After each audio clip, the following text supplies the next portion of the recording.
72 yesembyeyo saa mu bbiri tugenda kunoonyako muganda wange tugirage tubagambe nti ambasada toddamu kweragira ku bantu ambasada firebase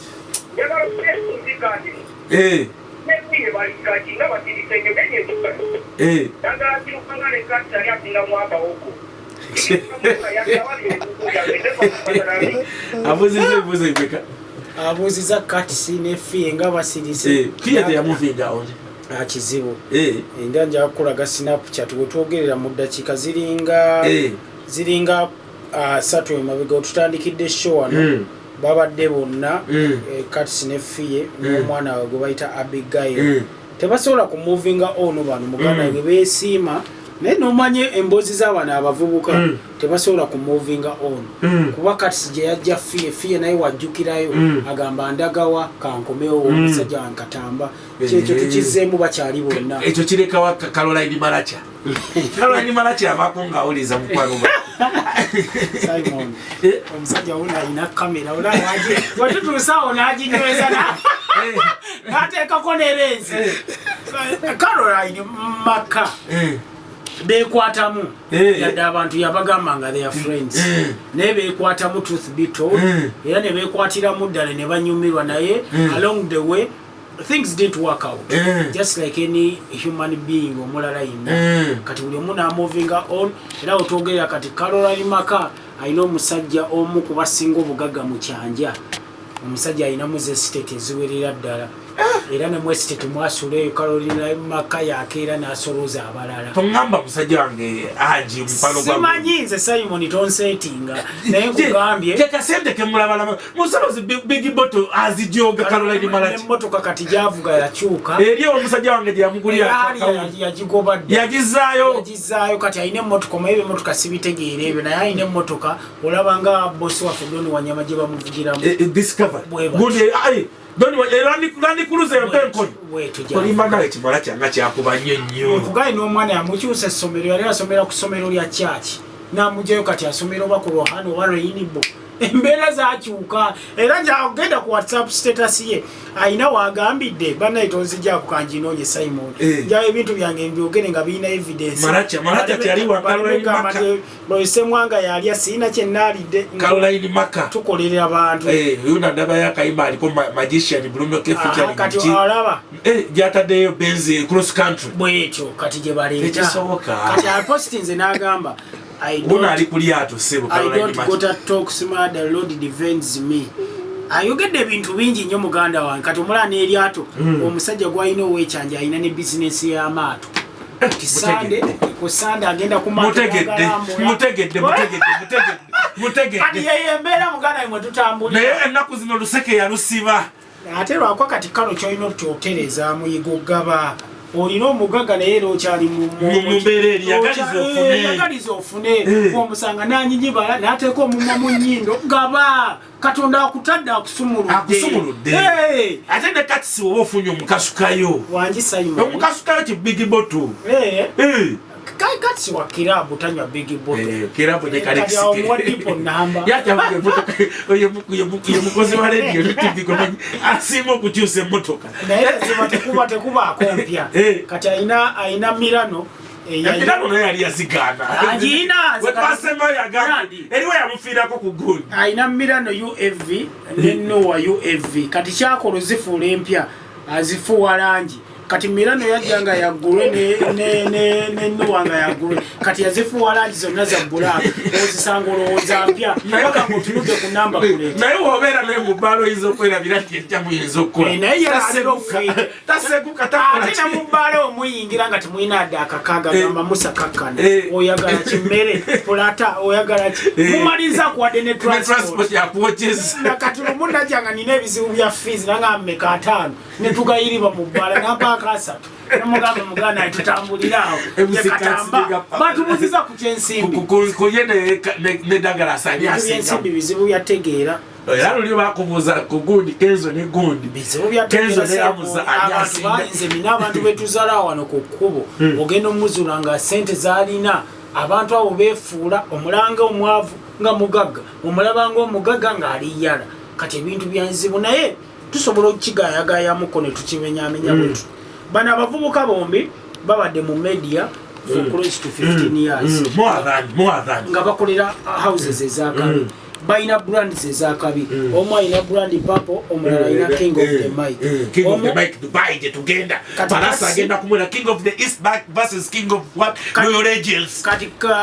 Katamba aina ambassador duties mu gundi bya HIV. The same applies to Ranga. Aina ambassador duties mu bia mu brands endala bichi. Kashagera they are influencers, they are bichi. Kwa gamba sente zawe ekitufu kiri nti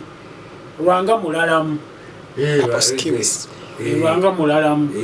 Ate kati ekintu kyagaziye Rwanga mulalamu. Nnyo. Mera okusinzira kwa research aine nyumba gyasitula somewhere ku mazzi. Naye tannakwata simu zange okuva yavudde. Ati omuyisa mu luseke kati alaba sente zandibuzemu ensawo za semito. Tugenda mukubira wano. Ensawo za semito yagazitwala. Naye nga yeye. Kwata omulala ekibuuzo kye. Eno esawa yaffe endala Musa ne Saimo. Musa omulidde Palaso alina akayimba akapya before we go to Palaso. Alien Skin buli lukya amaanyi geeyongera. Geeyongedde buli lukya. Ekimenke. Alien Skin. Ekimenke kye by the way. Yazalayo ab'amawulire yatuzalayo. Yatuzalayo ekyo kituufu naye kwegamba simayina kumanya. Simayina ngeri gye nnyinza kitandikamu. Naye ndowooza tulina kumanyira Alien Skin omuntu tumumanyirireyo mu mbeera ze. Abantu emabegakawo baali bamanyira Kamiri mu mbeera ze ne bamuwa nti ye Kamiri nga byakola byonna tebikyewuunyisa. Kati ngenda saba bannayuganda Alien Skin tumumanyira ate omumanyira otandika omunyumirwa. Ochegeera bitandika okunyumira n'ogamba ekimenke tukireke mu mbeera zaalimu olw'ensonga embeera zaalimu ze zimufudde bwali tumulekereyo nga bwali nti kwera mugezaako ne bigaana kati otumanye nti ekimenke bwe kityo n'abesegirinya mwambalira ati ne Segirinya anoonya weyeekwata ayambe abantu ne bakola kikati anoonya weyeekwata. However amagezi ebimu byayogedde byabadde bituufu naye muganda nga bw'omanyi nti Uganda tebaagala bantu boogera mazima era nalabe ku comment section yawo nga bamwambalira ate omubaka w'abantu nga bamugamba muganda wange waliya tolina kyotugamba naye nga byonna gye biggwerera muganda wange mu nsi eno yonna tulina okubeera humble, tulina okubeera disciplined, tulina okubeera God fearing. However ate tekitujjaamu kabuntu nti n'omuntu olina omumanyirayo nti oyo musezi mu kyalo gye twakulira twabeera ntumina baneiba nti oyo yeewolanye era nga buli omulanga azze ewaka mumanya akimye ekibiriiti oba akimye munnyo n'okitegeera nti oyo kati buli omu tumumanyireyo mu mbeera ze wabula tubasabire busabizi kwa buli kimu Katonda akyusa buli mbeera musamuteeka mu ssaala. Dubai wabadde wagwanga ebivulu tebikyagendayo nga Dubai akavuyo k'abapromota n'ebyekidongodde nga bigenda maaso abantu tebaagala kugendayo. The same applies to South Africa. Ndoza South Africa omwaka guno tewali show yabaddeyo era show zegenda okuddamu okusooka okuba egenda kuba ya Alien Skin. Alien Skin agenda kubeerayo nesuna bene batimye sides ye Durban yeyo ndoza South Africa era bwebite ne Dubai yazemo kubera show yabadde successful ebyaddala yabadde ya Alien Skin nekiraba promoter kati muganda wange kwa nalabye Dubai bagambye wabadde wakanyigo kirayika aba promoter tebasubidde nti abantu banajja bwe batyo zize zisalasala bwe kati basubidde kwa bagambye this organization was too much, was the order of the day ekitegeera nti kati tweberere muntu kwa kati promoter yenna kyoyina omanya sente zo ziri mu Alien Skin essaawa zino tebakulimba sente zo ziri mu Alien Skin omulala asobola okukuleetera sente zo bamuyita principal abantu aba muli sente essaawa zino abasigadde mweziri naye muganda wange ogenda ku stretchinga otwale abayimbi 8 ezo sente ogenda zijjawa okujjako nga egwejjoze Jobulinks okitegeera UK bakava mu bayimbi bwe batyo n'abatimbi afirigo okitegeera kati olina omuntu ali mu sente zo promoter yenna awulira Alien Skin na principal pozi ng'oli willing otwala omuyeego abantu 7 obagatte bonna which is expensive naye ate temutwala mu bubukono for granted nti kwa ebintu byemutegeka ebimu bimulabisa otegeera bimulabisa ate eyo opportunity kwa already ekkirizo bagana mulimu abayimbi abatawulira bulungi olwa Alien Skin that is the order of the day yendongo nti ne Rabadabo yali akabi bali bamuzalawo yangamulo bali bamuvuma osegeera bonna baliko abakabi bonna babaleetera kati temuwa balabe ba mwana ono Kimenke kufuna chance mwambalira wabeerawo disorganization abalabe batandika mulaba ebivulu bye sound ebeera mbi simanya biki kati ba promoter twebereremu nekirala alien skin kyali mukola mu ekibi okulinnya ennyonyi ku lunaku lwennyini olwa show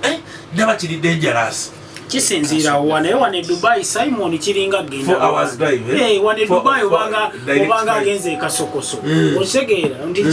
oludda nti okay it also depends on the MOU ya organizer wembana kuwa omulimu kusubira kujja de Dubai mulimu akupangisa ngogenda yimba Saturday nga akwagalwa akuna mukole drive na awareness kati wano nalabe nga birimu obuzibuzi ebisabitegedde either oba insasula adde ganyi sabitegedde olwa chiwa last minute byabadde bya last minute agenda tagenda ochegeera nti kati kyeka MOU yawe teyali muntu ojokole drive nti jangu just to performing of which yabadde there on time bukedde fama embutikisi bwetu bwetukezako kubanga tukwasaganya ekintu kino eddakiika ziri 20 agetodde ku saa 12 ezakawungezi kwemu Muzeyi Kaya agenda kujyawo ne minisita oyo Muzeyi Kaya muganda ngokeera naye wali ku kyenkya mukeera mwenna okuyiriba mu kyenkya ezo tuzeerira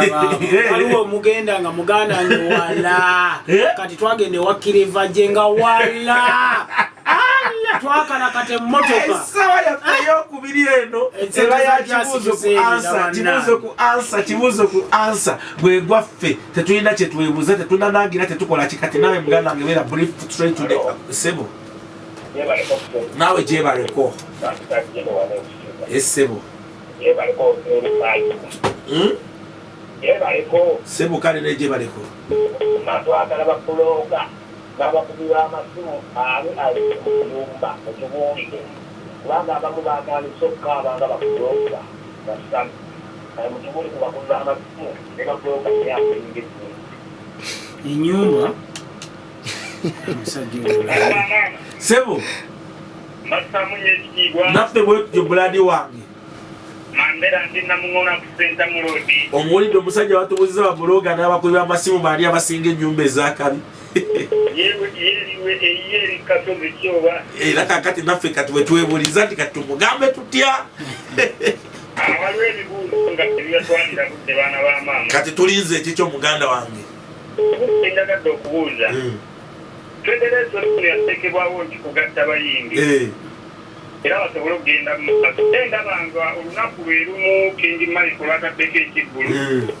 nesiba bwataddeyo ekiggulu ate nga King Mike ye yalagatta ate kibeddewo naye mabega nti liba apalaso ate Kimenke kyo ne batakiranga kiki ekiba wakati awo kuba kugatta kweyawula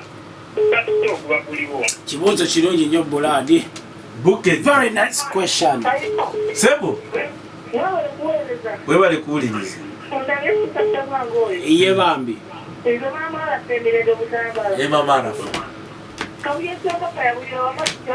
Owebisanyi. Nasemba mulaba mu tugende mu kikadde era bamutimbye Masaka ne Suna Ben. Ya festival y'ebinyanya. Yali side zeyo kisukali kibadde kimuyisa bubi. Kawesemboga ali mu kisukali kisukali mwekiri mwali mugwa side zeyo kawempe eyo gyabeereyo yaguza Grace Nakimiro luyimba lwe olwa onyambanga mukama yamugamba nti ugenda weeyubule ne Bruno ko bayina lwe yamuguza ebisanyi ze musase mwanga mulimu enyimba ezimu nga zikuba nga tezeetaaga kuddamu walabye Six Stewart and Roger gye bakuttemu Mr. DJ Sigo Selector wange tebagita yali ya show tebagita yali ya show bajikola ku show kokka neteriyo as in it was a performance track for a show naye tebagita naye however terwakola terwapiringa nnyo mu bantu terwapiringa nnyo mu bantu nze nalabye na post nenzijukira nti bakola n'oluyimba luno ndujjukira nga bakuŋŋanya amaloboozi federation lwaki tegatta bagikola kugatta kiddamu ekyo kuba muganda wa nze buli wenkiddamu balowooza saagala federation kiddemuse kakati nkiddemu ntya owa federation vice president ataddeyo kati King Mike ajjeyo ate vice president oyina beera exemplary ebintu ebyo nabikoowa nobikoowa nze naye kyetulina omumanya King Mike yasooka owanika naye kati simanyi ate olabira ddala ng'omugaga yanyigiriza omwavu oyina sente zonna okuva mu gavumenti onyigiriza ono eyeegatta lwakuba tayegatta nammwe bye mubiteesa ku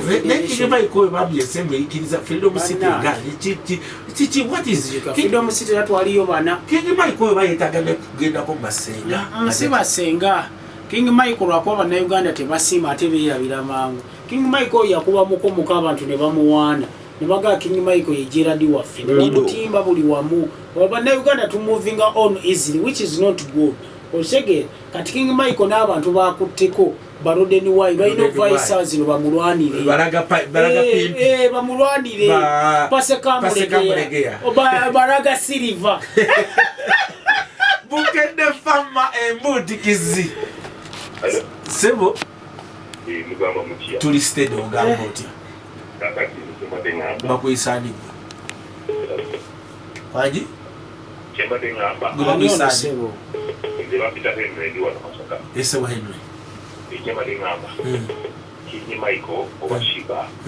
bakole ebikolwa bitwale babakabya kubona abakusengeza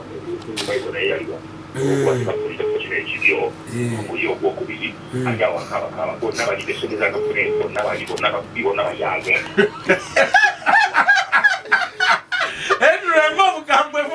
Henry namba besengayo kitwandize mune tumukubira ko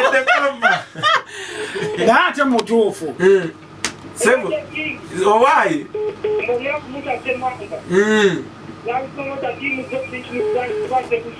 so fetusinga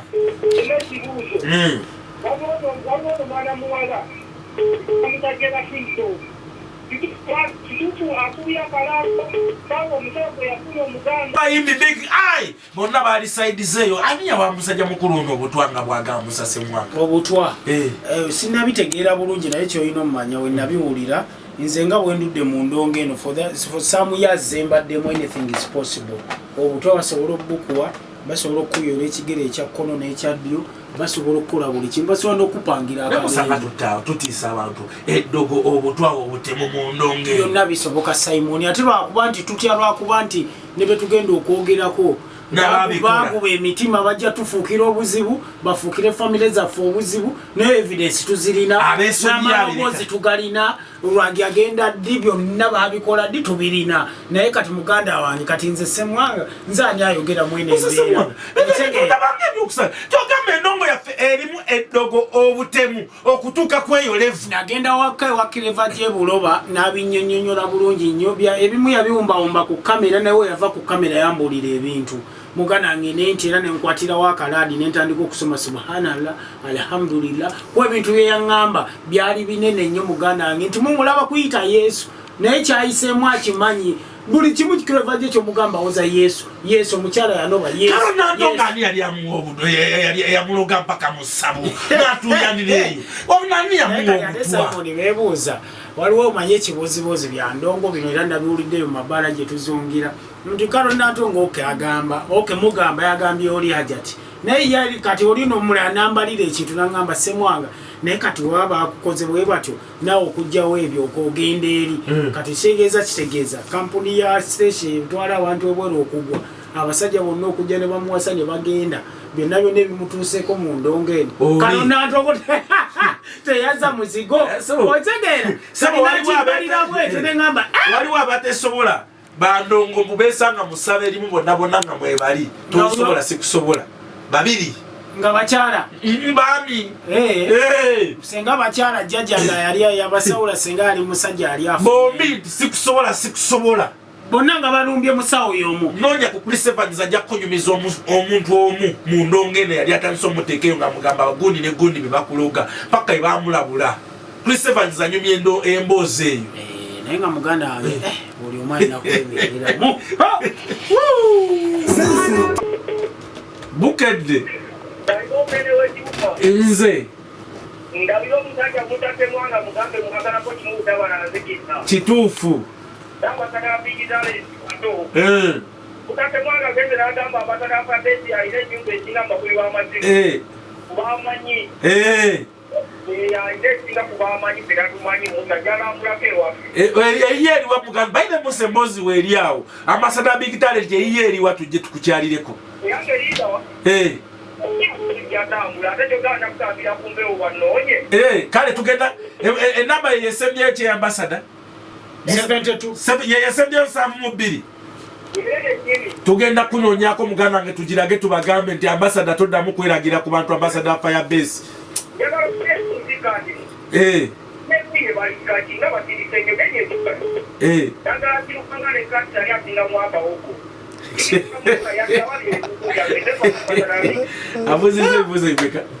abuuziza katisi ne Fille nga basirise Fille teyamuvinga onje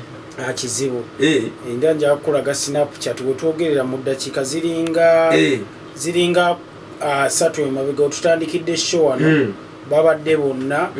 katisi ne Fille n'omwana we gwe bayita Abigail tebasobola kumuvinga ono bano muganda we beesiima naye nomanye emboozi z'abaana abavubuka tebasobola kumuvinga ono kuba katisi gye yajja Fille naye wajjukirayo agamba ndagawa kankomewo omusajja wankatamba kyekyo tukizzeemu bakyali bonna ekyo kirekawa Caroline Malacha Caroline Malacha avaako ng'awuliza mukwano gwa Simon omusajja wuno alina kamera watutuusaawo n'aginyweza n'ateekako ne lenzi Caroline maka bekwatamu yadde abantu yabagamba nga they are friends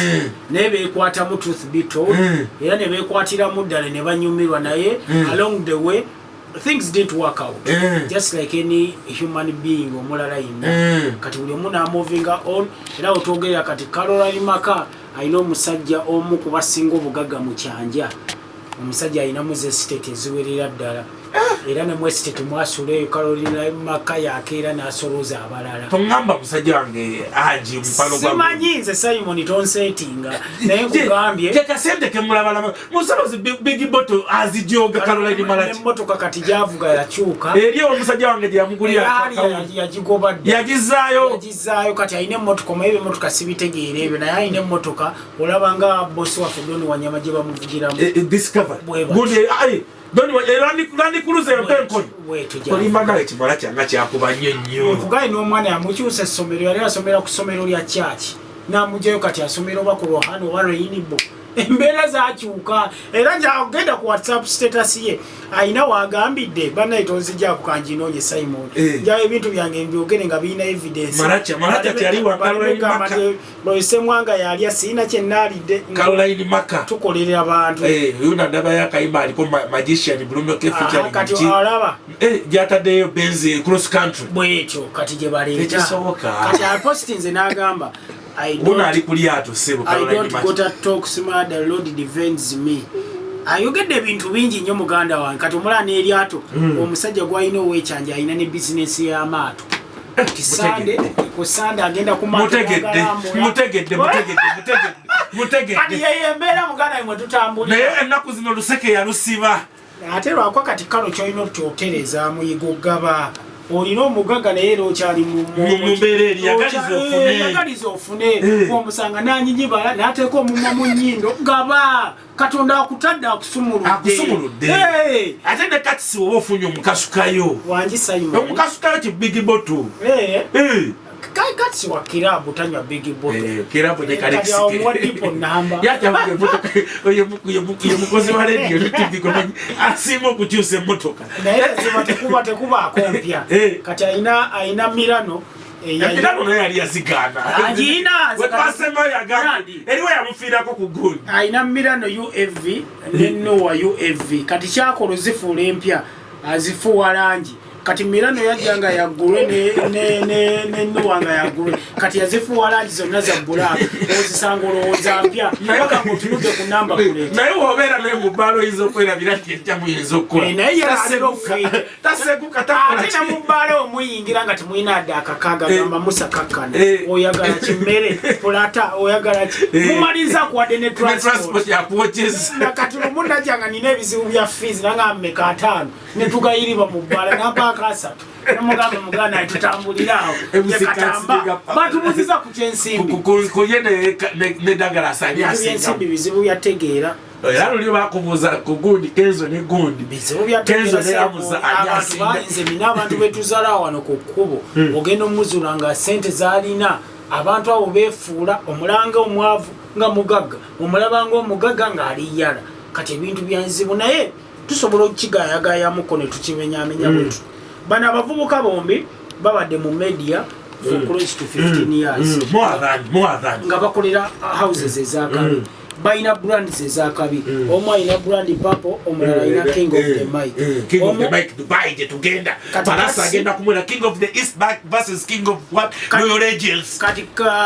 Katamba aina ambassador duties mu gundi bya HIV the same applies to Rwanga aina ambassador duties mu bia mu brands endala bichi kashagera they are influencers they are bichi kwa gamba sente zawe ekitufu kiri nti Rwanga mulalamu Rwanga mulalamu ate kati ebintu kyagaziye Rwanga mulalamu nyonyo era okusinzira kwa research aina ennyumba gyasitula somewhere ku mazzi naye tannakwata simu zange okuva yavudde ati omuyisa mu luseke kati alaba sente zeyandibuzemu ensawo za tugenda mukubira wano ensawo za semito yagazitwala naye nga kwata omulala ekibuuzo kimu ebiri 3 4 5 gwe gwaffe sebo webale kuwuliriza kabuuze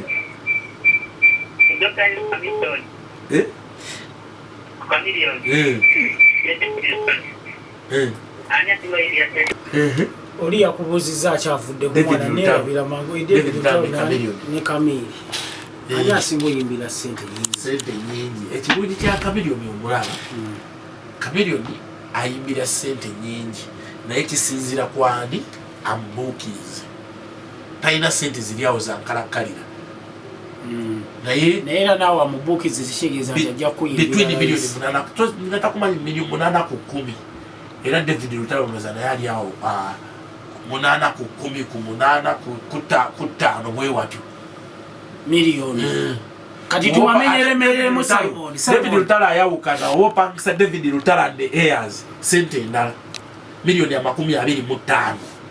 kati awo Kamili oba omuyita ne Janzi Bandi oba ne Kabanda awo oba kirire ya nnyo naye David Lutalo yajja ne Simon kati bano abantu okunyumira obulungi tubatemeremu kati nga otula emikolo n'embaga ku Bukedde TV wano Lutalo kuyimbira ku mukolo gwo mu kibuga Kampala takawa milioni 6 ate bweru wakyo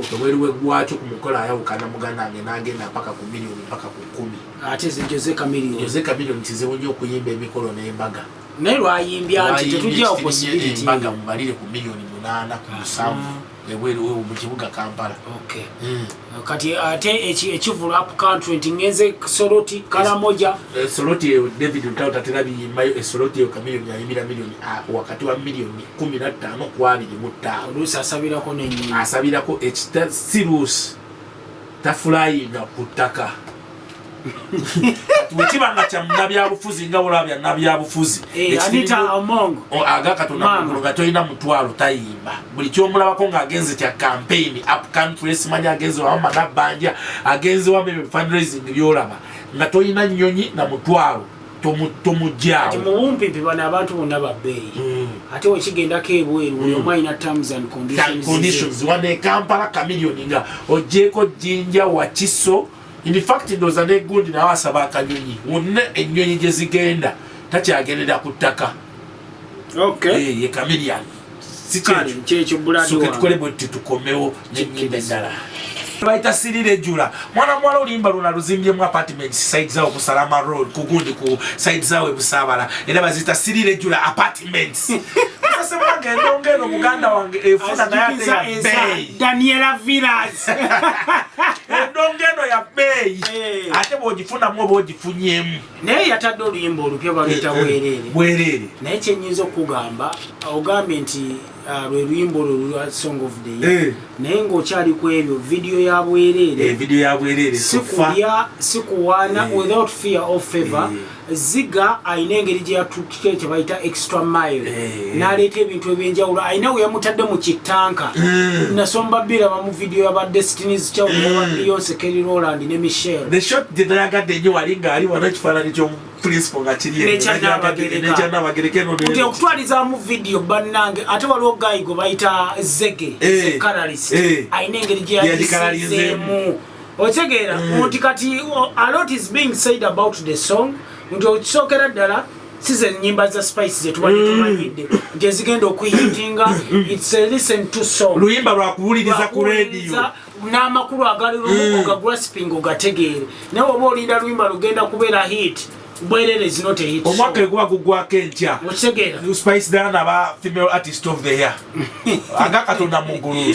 sirira ejula lukubye baligeya kati wuyo alese bwerere nayagadde video nagirayo olunaku lw'eggulo nade nina woteri wendi nenteekako volume video bannange eri exception kyakabinyole katukole bwe tugenda komawa za mu team in fact ndoza Douglas Lwanga kwali ku management team ye Fefe Bosse ye mwana ye tata wa mwana kaluka site byadda ebibuzaabuza okusinziira ku manager Jerome naye Flower Sempa agambye abadde atunyumirwa era kyannaku nnyo nti tugenze kale era tumulekere nambe mutu gimuweereze yangambye tata we yagamba ayagala muko omuko bamuleeta ddi tulye emikolo naffe tweyagale